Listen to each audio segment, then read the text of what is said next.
И последнее. Сегодня стартовала большая новогодняя акция «Подари волшебство». Отряд Дедов Морозов и Снегурочек, состоящий из сотрудников полиции, журналистов и работников фонда «Дети Саха-Азия», отправится со сладкими гостинцами к ребятишкам из неблагополучных семей и попавших в трудную жизненную ситуацию. В этом году подарки предоставили все неравнодушные граждане и различные предприятия.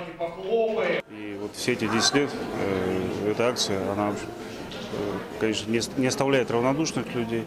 И особые слова благодарности тем людям, которые не смогли и остаться в стороне от этих мероприятий, от этой акции. Потому что каждый ребенок в преддверии Нового года мечтает получить подарок, хотел бы получить подарок, хотел бы увидеть Деда Мороза. И когда мечта сбывается, я думаю, не только для ребенка, но и для взрослого человека очень хорошо. А дети это наше светлое будущее. И мы всячески будем поддерживать эти мероприятия.